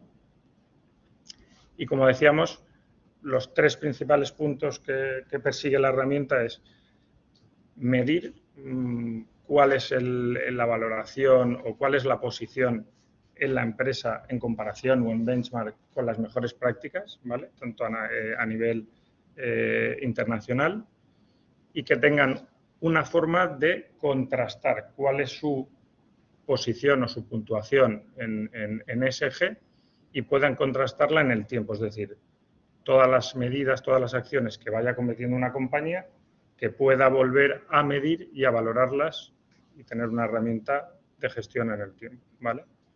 La gestión, el segundo pilar, ¿vale?, que proporciona la herramienta para tratar de identificar, priorizar e integrar estos riesgos que vienen valorados en la herramienta y que esto se pueda integrar en la planificación de la compañía, es decir, hablábamos de cómo introduzco estos riesgos o estos nuevos riesgos que mide ESG en la dirección de la compañía, pues esta herramienta te proporciona la capacidad de identificarlos, ¿vale? Y tercer pilar de la herramienta, que yo creo que como introducía José María, y ahora haré una breve conclusión, el que la propia herramienta sea una comunicación, una herramienta de comunicación, ¿vale?, para poder hablar de la estrategia y el rendimiento de ESG, ¿vale? Una forma estructurada, continuada y que además garantice un diálogo, ¿vale? Fundamentalmente aquí hablamos de comunicación tanto a nivel interno como externo, pero algo que nosotros ya hemos testado, ¿vale?, y al final el mejor uso o el mayor uso es para poder comunicarlo con los grupos de interés, ¿vale? Grupos de interés, llámense terceros, llámense accionistas, entidades financieras que actualmente están teniendo en cuenta cada vez más estos criterios y otros grupos de interés con los que ya hemos testado la validez de la herramienta, como pueden ser compañías aseguradoras, ¿vale? Recientemente, además compartí la noticia en LinkedIn, Mars a nivel internacional ha homologado esta herramienta con alguna compañía aseguradora, como es Beazley, no sé si os sonará, pero bueno, es una compañía americana no muy conocida aquí en España, pero bueno, a nivel internacional es muy conocida, en la que ya está dando o ya está homologando esta herramienta para que los clientes, a través de la valoración que obtengan, puedan acceder a fondos de suscripción, ¿vale? Tiene una capacidad de suscripción Beazley a través del mercado del Lloyds, ¿vale? Y está dando capacidad de suscribir determinadas líneas de seguro con determinados beneficios. Y el porqué es porque estas líneas de suscripción ya van alineadas con principios ESG que garantizan que esas inversiones cumplen ese determinado criterio que quiere la compañía.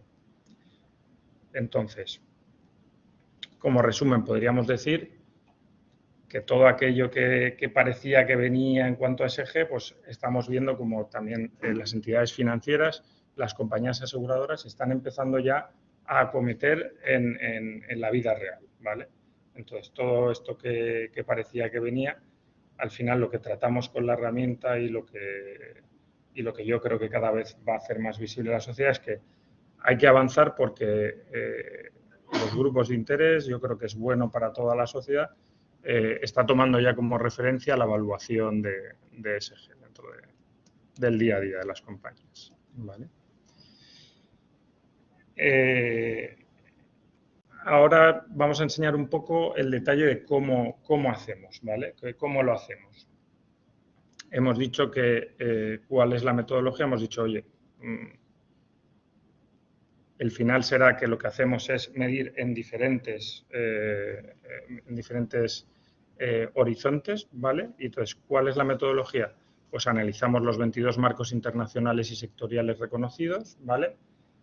Centrándonos en los 10 principales, ¿vale? Y aquí utilizamos pues los marcos como son el marco de la ISO. Bueno, yo creo que estos marcos son conocidos en mayor o menor medida por todos, ¿vale? La taxonomía europea de actividades, los TCFDs que comentaba José María, pero no tomamos estos marcos tampoco como algo ya establecido, sino como hablaba José María, esto está en constante evolución y ahora mismo más que TCFDs estamos hablando de TNCFDs por la importancia que están teniendo los riesgos catastróficos o naturales, World Economic Forum, que hemos visto el informe resumido por parte de José María, que evolucionará en las futuras versiones y los diferentes marcos metodológicos.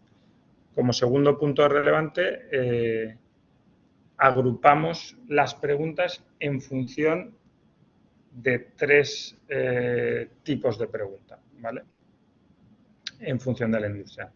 Tipos de pregunta que se basan en los controles, es decir, qué procedimientos, qué políticas lleva a cabo la compañía para cumplir con la legislación, con la regulación en función de su sector de actividad, ¿vale? Y aquí podríamos poner como ejemplo pues cualquier tema que se os ocurra de ámbito regulatorio. Pues, por ejemplo, en empresas del sector de hidrocarburos, pues el cumplimiento en normativa o legislación de la Ley de Medio Ambiente para cubrir, por ejemplo, sus hipotéticos riesgos, ¿vale? Como ejemplo, pero podríamos coger en función del sector de actividad cualquier ejemplo que se nos venga a la cabeza. Luego una agrupación de tipos de preguntas por función o por tipo de reporte, ¿vale?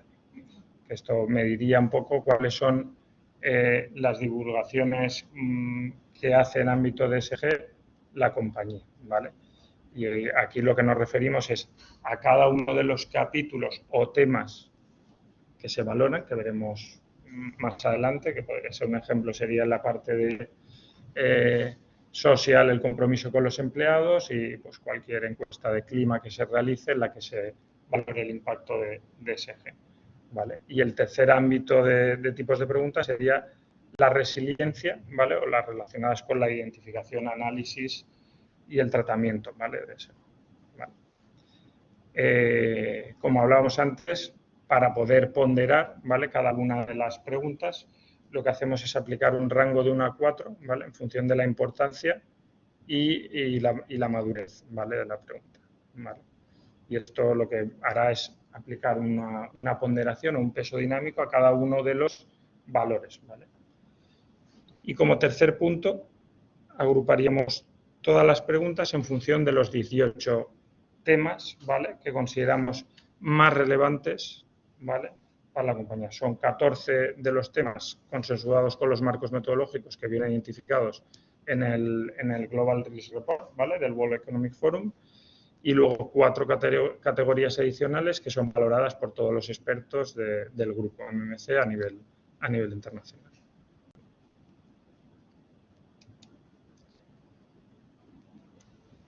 Aquí básicamente lo que hacemos es identificar, no vamos a llegar al detalle, ¿vale? Pero aquí lo que vemos es la metodología que seguimos, ¿vale? Como hemos dicho, hablábamos de, o primero, qué es lo que deberíamos hacer, ¿vale? Nuestros clientes es identificar su sector e industria, ¿vale? Para lo cual se disponen de 69 tipos, ¿vale? De cuestionarios, ¿vale?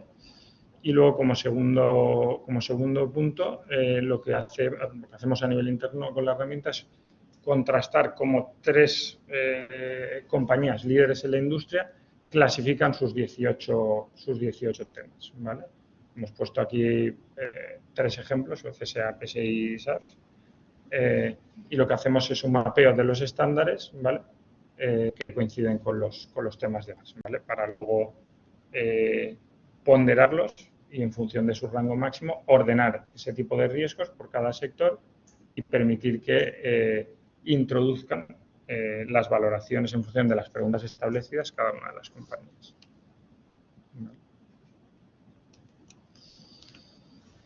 Y aquí no sé si lo podéis ver bien, ¿vale? Pero este es el ejercicio o el resultado del ESG Risk Rating Tool, ¿vale? Para las compañías. Tiene mayor profundidad, pero sobre todo lo que es más interesante es la valoración de que existen o puede medir el cliente su puntuación o su valoración en 4 dimensiones, ¿vale? La primera sería su puntuación a nivel global, ¿vale? No sé si lo veis, pero sería la puntuación arriba donde pone A, ¿vale? En este caso sería un 8. La segunda valoración que se hace es la puntuación de cada componente, ¿vale? Tanto la parte de ESG, ¿vale? Sobre 10, que serían las ruedas, ¿vale? Que aparecen en el segmento B. Como tercer punto veríamos la puntuación de evaluación de riesgos en función de la tipología de preguntas que hablábamos antes, en función de los controles que se aportan, los reportes y la resiliencia, ¿vale? Además, aquí aportamos varias conclusiones sobre cada uno de los puntos y luego la parte de lo que se hace es puntuar cada uno de los 18 temas, ¿vale? Que hemos visto que hay agrupación de preguntas también. Con lo cual, la batería de preguntas que se lanzan y que afectan a toda la compañía en función de los ámbitos donde ocupan, tienen una visibilidad bastante importante, ¿vale? Y que permite contrastar en el tiempo en función de toda la información o todas las acciones que van incorporando, ¿vale? La compañía, ¿vale? Y vamos, esta era la parte que os queríamos enseñar en cuanto a cómo podemos o cómo estamos intentando ayudar a las compañías a medir en ámbito de ESG. Y yo creo que ya por nuestra parte, si queréis más información, os haremos llegar la presentación y compartir con vosotros pues las experiencias y si queréis que tratemos de ayudaros en la gestión y en la herramienta. Vale.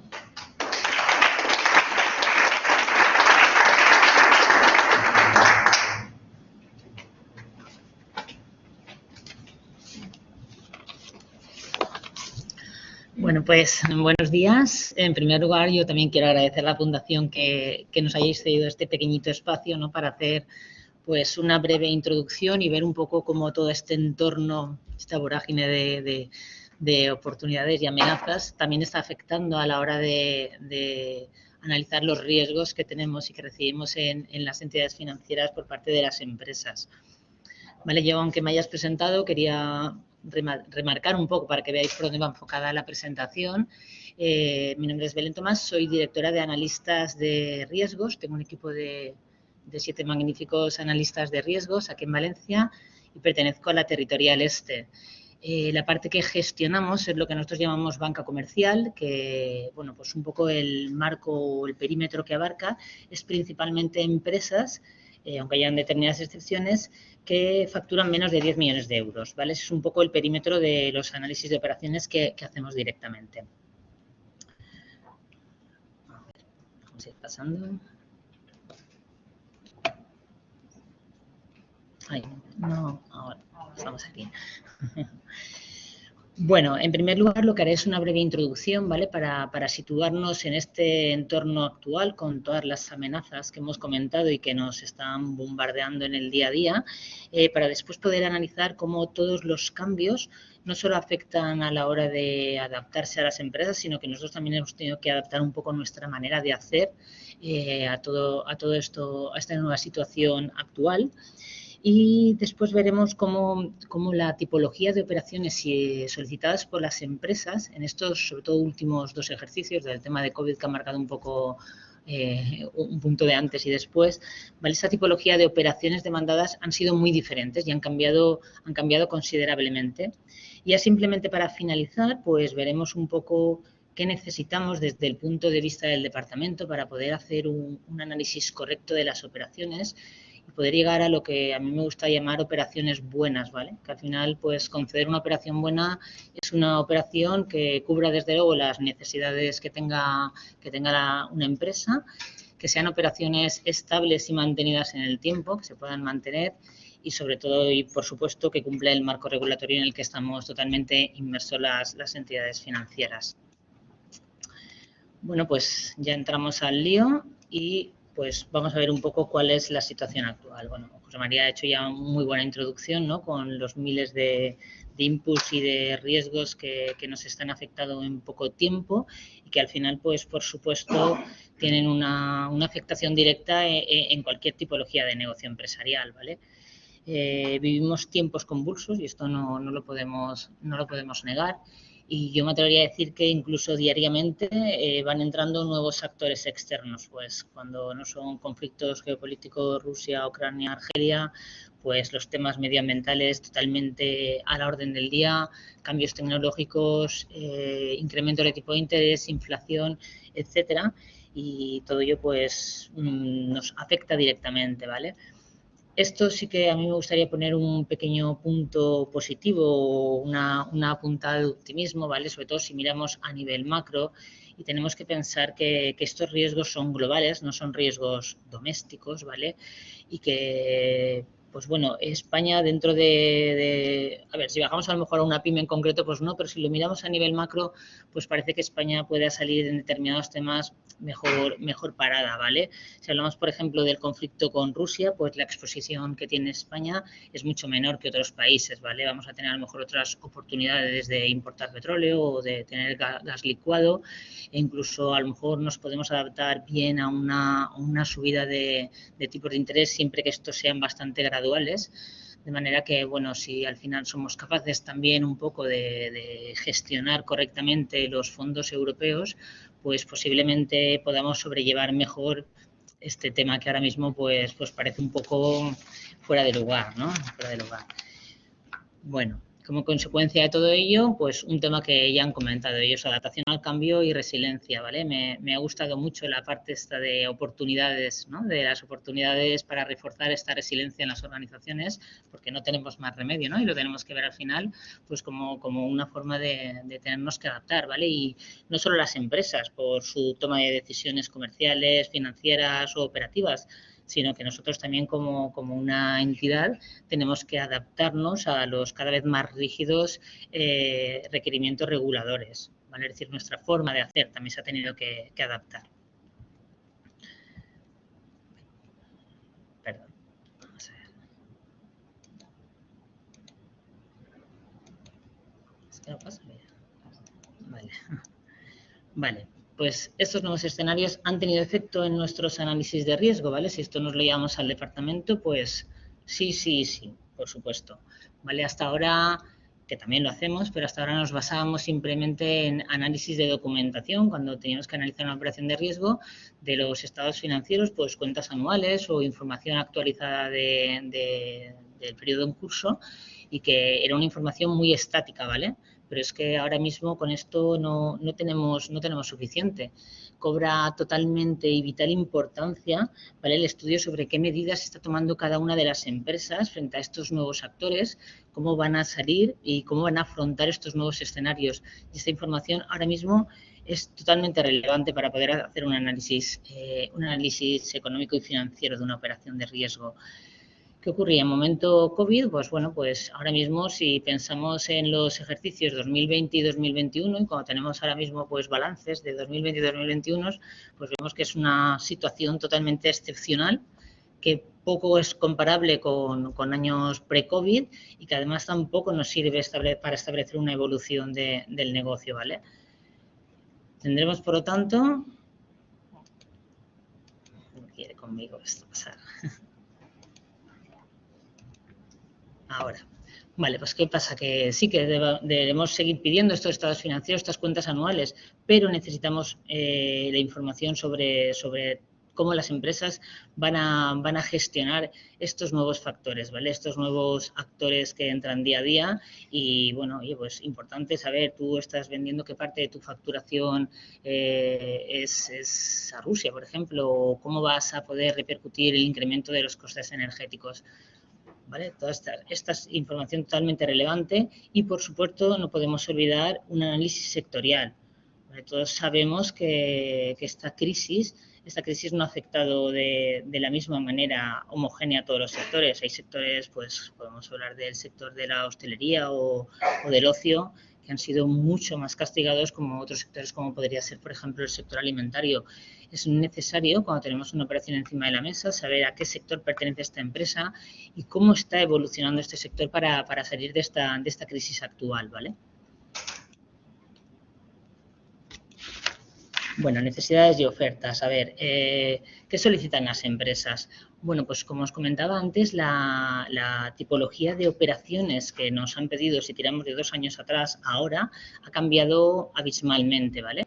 No podemos olvidar, como en épocas de pandemia, nada más entrar en la pandemia, pues la gran inyección de liquidez en fondos ICO, que se materializaron sobre todo en operaciones a largo plazo. Operaciones a largo plazo con unas carencias, hay un error, es hasta 12, 24 meses, era la máxima carencia, y que el destino de estas operaciones a largo era fundamentalmente el poder sobrevivir y a poder acometer los gastos corrientes inminentes, ¿vale? Pues se solicitaba información, pues por un lado, pues para poder pagar cuotas de los préstamos que tenían en vigor, financiaciones de confirming que iban a vencer, financiaciones de exportación. Es decir, nos daban una previsión los clientes de cuáles eran sus gastos inminentes y esto los transformábamos sobre todo principalmente en operaciones a largo plazo. Incluso las pólizas de crédito que habitualmente pues se establecen a 12 meses, pues se les alargaba el plazo y poder sufrir este entorno, ¿no?, en donde había un gran recorte de ingresos. ¿Vale? ¿Qué ocurre ahora? Bueno, durante este tiempo lo que ocurrió es que además las empresas estuvieron un poco anestesiadas con toda esta tesorería, de manera que durante un tiempo pues las operaciones de circulante fueron las menos demandadas. Pero ¿qué pasa ahora? Nos situamos ahora y a partir de abril o así de este año empezaron a vencer lo que fueron las carencias y aquellas empresas que todavía no habían podido obtener los ingresos o habían podido recuperar su actividad a épocas pre-COVID, pudieron acogerse al CBP, ¿vale?, al Código de Buenas Prácticas, que esto lo que le permitió es, pues bueno, oye, vamos a incrementar el plazo o vamos a incrementar la carencia siempre que cumplamos una serie de características y esto pues va a dar un poco o va a permitir aligerar esta carga financiera hasta que volvamos a estar en épocas de pre-COVID. Por lo tanto, estas operaciones en cuanto a COVID quedaron así arregladas, ¿vale? O por lo menos pospuestas a más adelante, pero resulta que todavía tenemos variables nuevas que nos enfrentan en el día a día, como pueden ser, por ejemplo, pues las restricciones de suministro de materias primas, pues cuando hablamos de empresas comercializadoras, pues su necesidad de poder abastecerse de un estocaje, ¿vale? ante la incertidumbre de que puedan suministrarse. Por otro lado, pues subida de precios de energía, exigencia de pagos al contado, ¿vale? Esto es importantísimo, sobre todo en China. Antes tú podías comprar a plazos y ahora pues te exigen unas compras al contado. Todo esto hace que al final pues haya un decalaje entre los plazos de cobro y pago, que al final lo que genera es una tensión de liquidez a muy corto plazo y por lo tanto las empresas lo que nos demandan ahora, que también habrán productos de largo plazo, se siguen haciendo inversiones en maquinaria, compras de naves y tal, pero lo que más se demanda son productos de circulante, ¿vale? Y sobre todo aquellos productos que van destinados a las financiaciones de las compras, ¿vale? Hablamos mucho de líneas de confirming y de pólizas de crédito, ¿vale? Este es el gran cambio que ha habido en estos 2 últimos años. Bueno, ¿qué necesitamos? Pues bueno, nuestra carta de reyes desde el departamento, ¿no? La relación del gestor con el PYME tiene que ser cada vez más estrecha y esto lo vamos alimentando día a día porque necesitamos conocerlo, necesitamos informarnos, necesitamos saber cómo gestiona, cómo está aprovechando las oportunidades que tiene para poder seguir adelante y volver a épocas anteriores o incluso mejores y más reforzados después del COVID.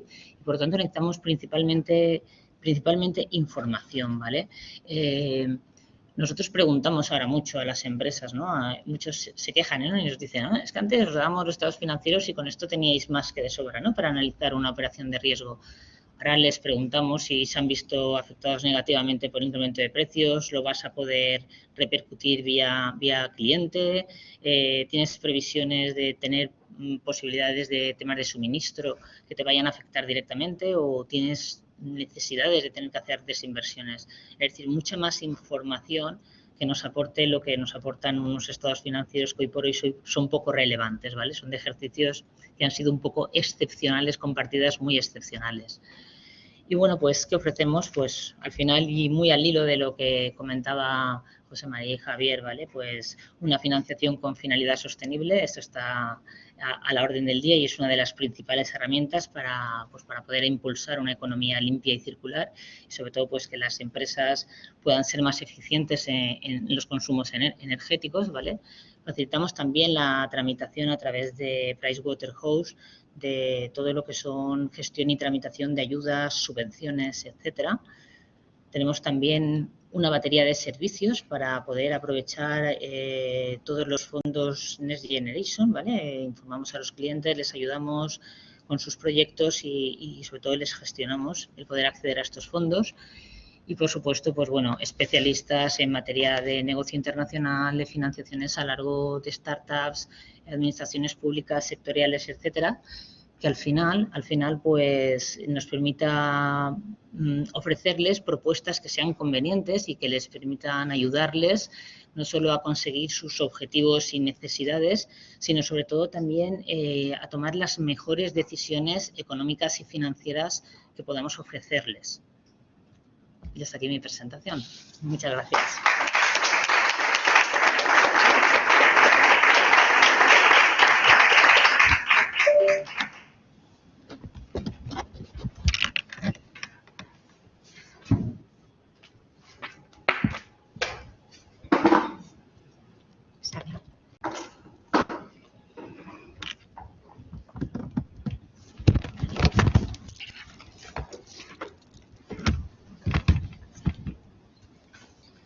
Muchas gracias a los tres ponentes, a José María, a Javier, a Belén.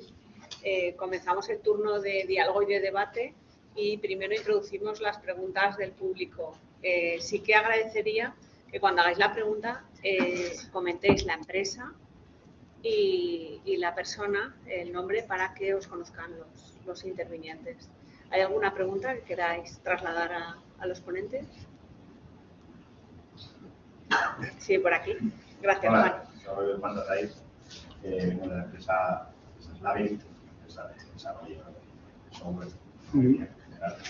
Y bueno, comentaba Julián, José María. José María, sí. Estabas comentando el incremento del proteccionismo y tal que ha surgido después del COVID. ¿Eso va a acabar tumbando la globalización o no llegaremos a tanto o qué? Ese es un riesgo. No, eso realmente es una gran pregunta, porque efectivamente yo creo que desde la década de los, diría desde el último tercio del siglo pasado, realmente, sí, la globalización, la internalización, las empresas españolas nos fuimos todos a buscar oportunidades de eficiencia en otros lugares mucho más económicos. Nuestras cadenas de suministro se globalizaron, el just in time, traíamos el producto. Y eso fue un modelo en el cual realmente yo no creo que la globalización vaya a llegar a desaparecer, porque es necesaria. Sí que lo que evidentemente ese balance entre eficacia y eficiencia, que no sé bien cómo abordar ambos, pero sí que realmente lo que está llamando la atención es que en el momento en que llevamos la eficiencia, digamos la eficiencia en costes al extremo, nos damos cuenta, o nos hemos dado cuenta a base de mazazos, que somos más vulnerables. Yo creo que la gran enseñanza es, ¿debemos seguir siendo globales? Sí. Uno de los grandes debates que tenemos actualmente es, en España seguimos siendo turismo, ahora queremos ser empresas de microchips, porque es importante, queremos ser pioneros en Europa. A nivel de recursos naturales no podremos renunciar a ir a ciertos países a buscarlos porque están allá. Lo que sí que está claro es que realmente debemos aprender a que lo más económico o lo más eficiente económicamente quizá no es lo mejor. Y por eso, cuando hablamos de resiliencia, cuando hablamos de replantearnos ciertos aspectos, cada vez nos aproximaremos más hacia nuestras geografías para no ser tan dependientes de ciertos cambios que vendrán dados o por criterios ambientales o por criterios geopolíticos, porque alguien de repente decide cerrar. Entonces yo creo que la globalización va a seguir estando allá. No creo que volvamos a un entorno de proteccionismo absoluto en que solo nosotros, pero sí que realmente lo que vamos a buscar es nuevas fuentes de aprovisionamiento, nuevos entornos en los cuales esa resiliencia sea más presente en nuestras vidas. O sea, evidentemente nos vamos a encontrar, sí, realmente la posibilidad de que se incrementen los aranceles para productos que vengan de ciertos entornos geográficos que no cumplan con determinados requerimientos europeos a nivel de sostenibilidad. Eso nos intentará igualar a los esfuerzos que estamos haciendo aquí, que nos van a costar dinero, y al mismo tiempo diremos, oye, pues hoy un producto que venga de un país X, ¿vale? Lo traigo aquí, pero está preparado para pagar un impuesto descomunal. Yo creo que la globalización no va a desaparecer, pero sí que se va a repensar. Seguiremos siendo globales, y porque es que sí es la única forma de poder abordar lo que estamos diciendo al principio. Si tenemos un problema con el clima, si tenemos un problema con los flujos migratorios, si tenemos un problema con la ciberseguridad, si tenemos un problema con el espacio, o realmente lo vemos todos juntos o no vamos a poder. La globalización continuará, pero igual no lleva tan al extremo de la eficiencia económica. Eso para mí son las principales lecciones. Desde el principio de la globalización, creo que a finales de los 90 ya se decía, piensa globalmente y actúa localmente. O sea, igual, hay que tener ahí un poco esa idea, cómo no vamos a seguir. Nos quedamos pensando globalmente, no actuamos localmente, me imagino. Vimos que allá el beneficio estaba ahí, que realmente es lógico, porque al final estas tensiones, un poco el accionista quiere lo que quiere y hay que dárselo, porque si no el flujo de capitales se mueve. Yo estoy convencido que con todas estas actuaciones en materia de ESG, el inversor va a empezar a valorar no solamente quién genera más ingresos, sino quién realmente responde a estos aspectos. Y realmente las iniciativas del sector financiero, TCFD era por un tema de clima, pero hay inversiones socialmente responsables, inversiones sostenibles. Cada vez más este inversor está sacrificando rentabilidad porque realmente el modelo sea sostenible. O sea, llegará, no es aquello de, venga, de repente todos somos hipersostenibles, pero sí que realmente cada vez más pues se está expulsando cada vez más la inversión sucia para una inversión limpia. Y eso es lo que nos tiene que llevar a este equilibrio. Pero sin duda, ni el extremo actual, ni volver a proteccionismo de que, básicamente porque no podemos. no somos capaces de llevar el ritmo de necesidad de recursos para poder hacerlo en propio. ¿Hay alguna otra pregunta? Por aquí. Leopoldo Martínez, director regional de Valencia Centro. Quería preguntarte, ¿cómo crees que está afectando, sobre todo cómo afectará a la inflación esta tendencia de potenciar lo que es la inversión en ESG? Es decir, ¿qué impacto está teniendo o puede tener de cara a futuro? Y realmente cuando me hacen estas preguntas suelo decir, el informe se centra en... realmente, ojalá, porque realmente la pregunta no es fácil. Yo creo, o sea, no creo que desvele nada nuevo sabiendo que realmente el entorno inflacionario viene por una escalada de ciertas materias primas, por la crisis de Ucrania que lo ha hipermultiplicado. La crisis de la cadena de suministros yo creo que está vinculado pues también con ciertos criterios geopolíticos de que se ha abierto el mundo de repente y la capacidad de las organizaciones de volver a criterios de producción que les permita responder a eso está afectando mucho. Yo creo que todavía estamos en modo de vamos a ver cómo nos ponemos otra vez en modo pre-COVID, que íbamos pues yo que sé, muy altos de nivel, y eso está haciendo pues que realmente la lucha por tener yo ese componente pues haga que suban los precios. La inflación está ya, pero por una serie de factores geopolíticos y de reactivación de la economía. Yo creo que la parte de ESG, más que inflacionar con el concepto de inflación, ¿vale?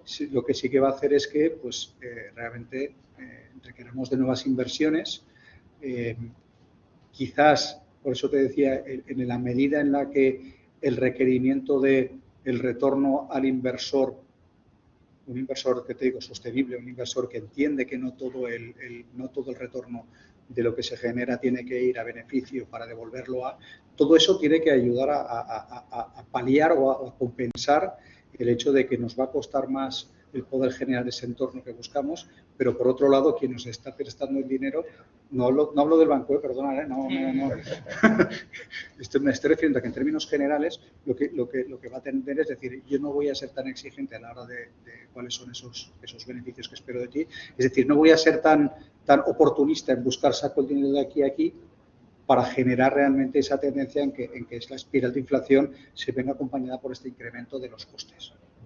Yo creo que por ahí debería ir el asunto. Y para eso es importante y es fundamental que realmente los flujos financieros se mantengan dentro de lo que realmente... Yo, digamos, si voy a dar financiación a aquel negocio que creo que es sostenible, a aquel negocio que está tendiendo a intentar alcanzar estas metas pues en 2030, 2050, ¿vale? Que realmente eso reconozca y pueda paliar en esa parte una tendencia de subida de precios. No es fácil la pregunta, ¿eh? ¿Alguna pregunta más? Tenemos dos de las personas que están en remoto. La primera de ellas, habéis hablado del liderazgo en la Unión Europea, José María, y del tema de ESG, de la taxonomía, del plan de acción de finanzas sostenibles. Y has comentado que podría generar riesgos porque el entorno no está tan posicionado con la ESG. ¿Cuáles pueden ser esos riesgos?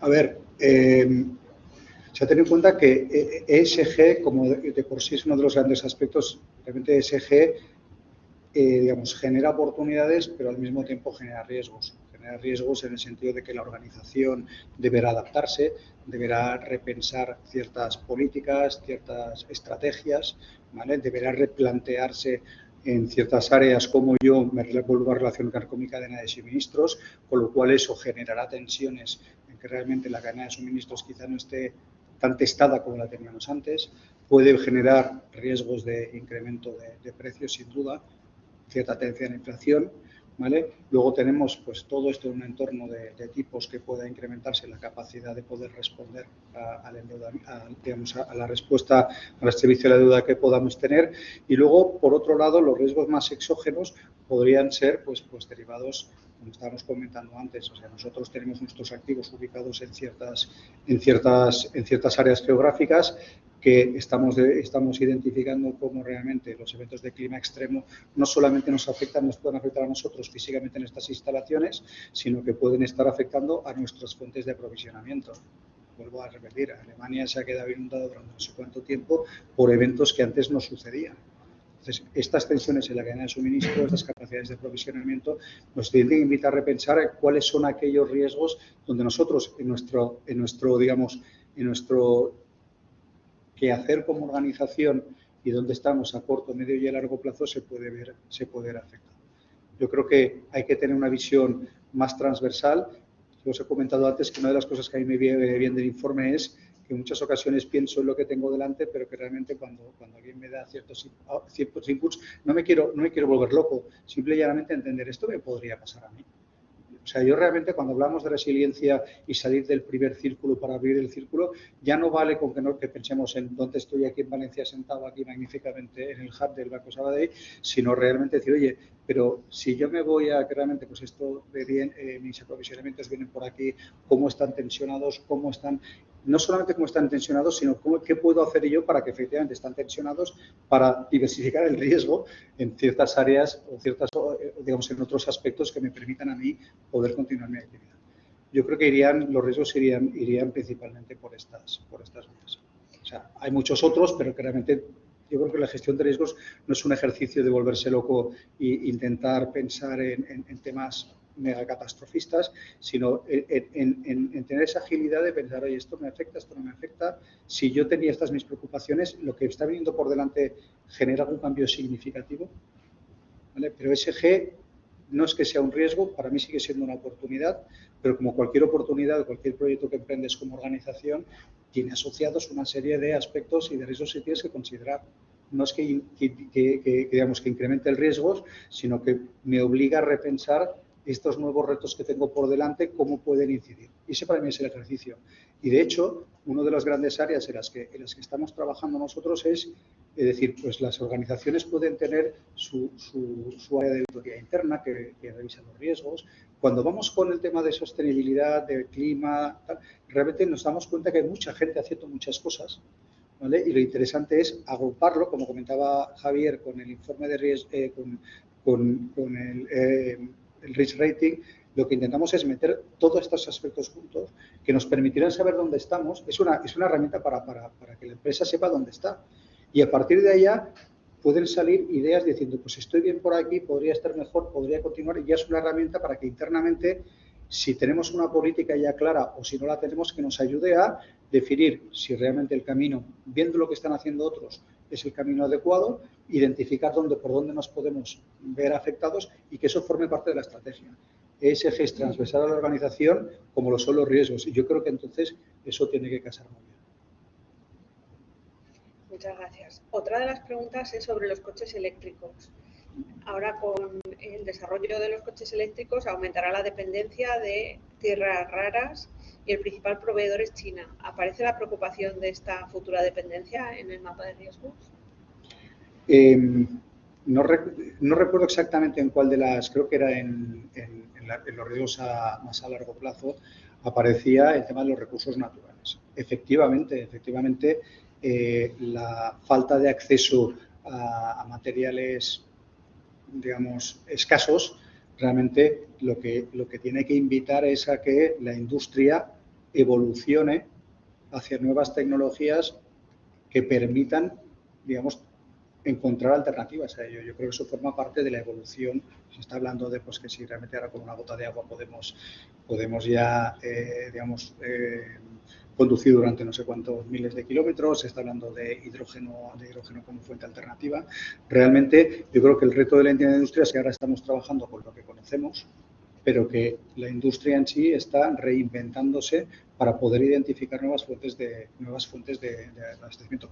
Si se acaba, se ha acabado. Y si está en China encima, el problema es que se convierte en geopolítico, entonces ya se complica muchísimo. Entonces yo creo que la industria, todos estos esfuerzos que se están desarrollando es ver cómo continuamos evolucionando para lo que es una necesidad absoluta, que es la movilidad eléctrica. Ya no hablamos de coche eléctrico, sino de mobility sostenible. Y van a cambiar los paradigmas en muchas cosas. Ya no estamos hablando solamente de que ahora yo compro un coche eléctrico, que sí, que me lo podré comprar o no, porque en 2030 no, que ya Se han acabado los coches de combustión en urbanos. Habrá que hacerlo, pero es que igual dentro en estos 7 años o 8 años que nos quedan para 2030, el concepto movilidad nos habrá cambiado absolutamente y ya no nos compraremos un coche, sino que tiraremos de concepto de movilidad en que iremos todos en patinete por la ciudad, o que realmente tenemos movilidad compartida y que en el momento que yo necesite un vehículo, pues me iré a buscar ya no a empresas de automoción, sino se habrán transformado en empresas de movilidad en que serán ellos los propietarios del vehículo y que te lo ceden. Bueno, esto está, yo creo que todavía queda una revolución brutal por delante, que igual lo que nos lleva es a que no todos tengamos un coche, sino que digamos que gestionemos nuestras necesidades de movilidad de una manera diferente. Pero yo creo que el reto de saber que se nos acaban ciertos materiales agudizará el ingenio, que yo creo que eso es algo que la humanidad ha hecho sistemáticamente para encontrar otras formas de abordar este reto. Y yo creo que también en la crisis de la cadena de suministro algunas compañías ya empezaron a repensar cómo buscar sus activos en otras ubicaciones o otras dependencias geográficas. La última pregunta está dirigida a los tres y es el tema de la seguridad en los medios de pago y las criptomonedas. Si aparece en el informe de riesgos y cómo lo abordáis con vuestros clientes. Bueno, tú sí que has comentado ya algo de la ciberseguridad, ¿verdad? Y hay tema también para bueno, nosotros sinceramente a nivel de departamento de riesgos no tocamos justamente este tema, ¿vale? Por supuesto estamos totalmente al día en temas de ciberseguridad y tenemos que estar totalmente actualizados, ¿no? Con esto que cambia tanto y el cambio de las criptomonedas, ¿no? Que hasta ahora parecía que era un poco lo más de lo más y parece ser que ya no lo es, ¿vale? Bueno, tenemos nuestros departamentos especiales que controlan estos temas en cuanto a nivel de control, ¿vale? No sé si tienes tú. Desde la perspectiva de riesgos, ¿vale? El informe lo que empieza a hablar es sobre la erupción de nuevas, o sea, hablábamos de la web 3.0, los NFTs, ¿vale? O sea, claramente está hablando del riesgo que supone las criptomonedas, teniendo en cuenta sobre todo que realmente la criptomoneda es la moneda de cambio de los criminales, porque se ocultan detrás de, pues, un poco del anonimato que ello supone. Entonces, ahí estamos mezclando varios conceptos. Por un lado, pues que la criptomoneda, que en su momento se creó con un objetivo de tener un sistema alternativo que no dependiera de bancos centrales, que fuera fácilmente intercambiable, que luego ha derivado hacia lo que tenga que derivar. Uno de los aspectos, esto lo relaciona con blockchain, que en teoría blockchain lo que te garantiza es la trazabilidad de todas las operaciones que estás haciendo, y resulta que lo que pierdes es quién es el propietario y en qué momento está. O sea, realmente hay demasiadas cosas que todavía tienen que evolucionar. Y luego hay otros de los aspectos que lo estamos discutiendo también en otro foro.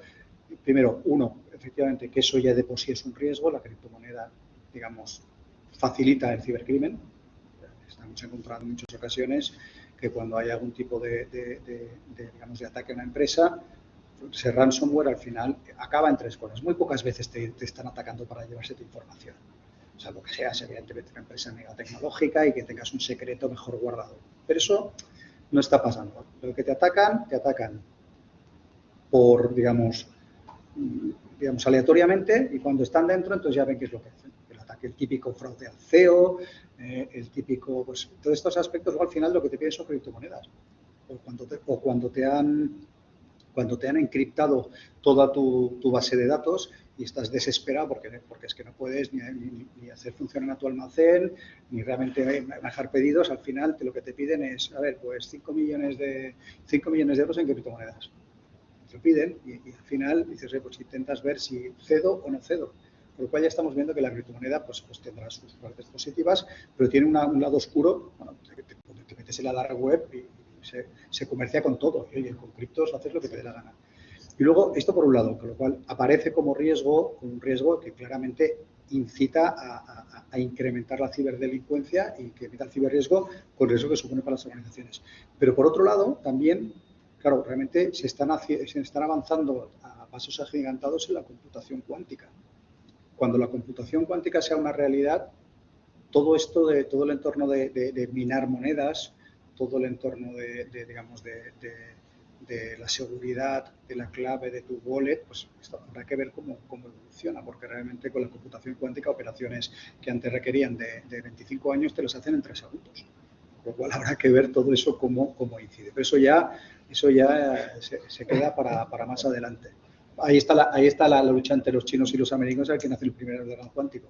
El que lo tenga, pues yo no sé qué pasará con eso. No es para asustar a nadie, pero simplemente eso también está allá. ¿Alguna pregunta más por parte de la audiencia de aquí presencial? Bueno, pues yo pediría un aplauso para los 3 ponentes.